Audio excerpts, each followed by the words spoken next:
আর মাত্র কয়েকদিনের অপেক্ষা। জলপাইগুড়ি বৈকুণ্ঠপুর রাজবাড়ির ঐতিহ্যবাহী দুর্গাপুজোর এবছর 515তম বছর। জলপাইগুড়ির তৎকালীন রাজা শিশু সিংহ এবং কোচবিহারের রাজা বিশু সিংহের হাতে শুরু হওয়া বৈকুণ্ঠপুর রাজপরিবারের দুর্গাপুজো আজও বর্তমান।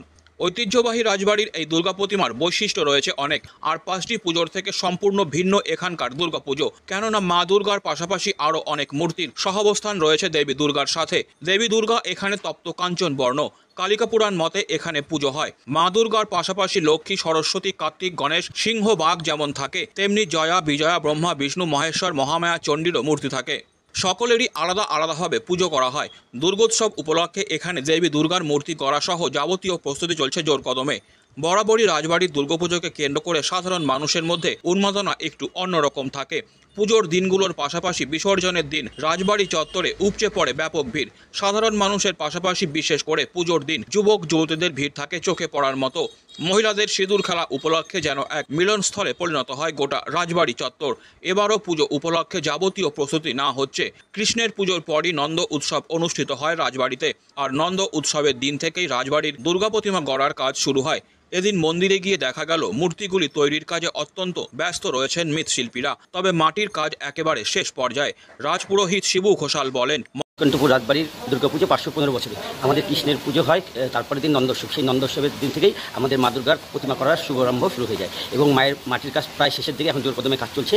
এই মহালয়ার দিন আমাদের মায়ের চক্ষুদান হবে। এটা হচ্ছে দেবী, এখানে কালিকা পুরাণ মতে পুজো হয়, তপ্ত কাঞ্চন বর্ণ। এখানে মা দুর্গার সাথে যেমন লক্ষ্মী, সরস্বতী, কার্তিক, গণেশ, সিংহ, বাঘ থাকে, সেরকম জয়া, বিজয়া, ব্রহ্মা, বিষ্ণু, মহেশ্বর, মহামায়া এবং চণ্ডীর মূর্তি এখানে থাকে। সবার আলাদা আলাদা করে পুজো হয়। কততম পুজো হচ্ছে এবার 515তম। কী বলবেন, এই পুজো উপলক্ষে কতটা জাঁকজমকপূর্ণ হয় অবস্থা? জলপাইগুড়ি তথা উত্তরবঙ্গের সবথেকে বেশি পুরনো পুজো এই পুজো হচ্ছে। আমাদের জেলা থেকে পার্শ্ববর্তী উত্তরবঙ্গে এবং দেশ বিদেশ থেকেও আমাদের এই পুজো দেখতে অনেকেই আসেন। যেমন রাজপরিবারের লোকেরা আছেন, যারা ওদের রিলেটিভরা বিদেশ থেকে, তারাও আসে পুজো দেখেন। এবং এই পুজোর অলরেডি পুজোর যা সরঞ্জাম, মায়ের সাজ সরঞ্জাম সব অলরেডি কেনা হয়ে গেছে কলকাতা থেকে এবং আসাম থেকে। এবং মায়ের যে চান দেওয়া সেটাও বাংলাদেশ থেকে চলে আসছে এবং পূজার প্রস্তুতি প্রায় সবই শুরু হয়ে গেছে। এবং আমাদের যে মাকে যে স্নান করানো হয় সেই জলটাও বাইরের বিভিন্ন দেশ বিদেশ থেকেও আসে এবং আমাদের সমস্ত সপ্ত সমুদ্রের যে জল সেটা রাজপরিবারের লোকেরা অলরেডি নিয়ে চলে এসেছে। শিল্পী কোথাও রয়েছে? আমাদের এই শিল্পী হচ্ছে মাসকলাই বাড়ি, অরবিন্দনগরে। কী অবস্থা, প্রস্তুতি আজকে কী অবস্থা? মাটির কাজ প্রায় শেষের দিকে, আজকে শেষ হয়ে যাবে। এরপরে রঙের কাজ এবং আমাদের মহালয়ার দিনই মায়ের চক্ষুদান হবে। রাজবাড়িতে প্রায় 15 বছর ধরে মূর্তি গড়ার কাজ করছেন মৃৎশিল্পী সুভাষ পাল। তিনি জানান, প্রায় শেষের দিকে এখন ফাটাফাটা যদি পালিশ করতেছি। কতদিন থেকে আপনি রাজবাড়িতে মূর্তি করছেন? আমি জড়িত আছি 30 বছর ধরে, কিন্তু এখন 15 বছর হলে আমি কন্টিনিউ নিজে করতেছি। আগে জীবনকালে বাবার সাথে করতে, পরে জীবনকাল করছি। মাঝখানে আবার মনস্থ করে লোক আছে, উনি 2-3 বছর করছে, তারপর থেকে আমি করতে। কত দূর আজকে কাজের কী পরিস্থিতি রয়েছে?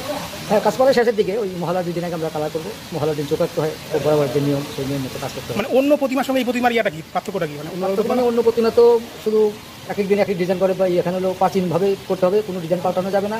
এর সাথে হলো জয় বিজয় আছে, তারপরে ব্রহ্মা, বিষ্ণু, শিব আছে, মহামায়া আছে, মূর্তি বেশি আছে, আর ডিজাইন একই থাকতে হবে, ডিজাইন পাল্টানো। মোট কতগুলি মূর্তি? মোটামুটি ধরেন যে দুর্গা মাতা আছে, তারপর দুর্গার সাথে আবার ওই সিংহ আছে, ওর ওই সিংহের সাথে ওর ভাগও দিতে হয়, আবার সিংহের পাখা আছে, একটু আলাদা ধরনের অন্যান্য মূর্তির থেকে।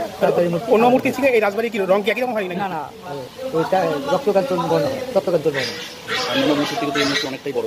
অনেক বড়, সেক্ষেত্রে পুরো দিয়ে 15 ফুটের মতো হয়। সেক্ষেত্রে আপনাদের কাজ করতে কতটা কী বলবেন যে এত বড় মূর্তি তৈরি করতে হচ্ছে? হ্যাঁ, কষ্ট হয়, কিন্তু খুব আনন্দ আছে। প্রাচীন একটা মূর্তি করি। Disclaimer. This channel may not promote any violent, harmful or legal activities. All content provided by this channel is meant for an educational purpose only.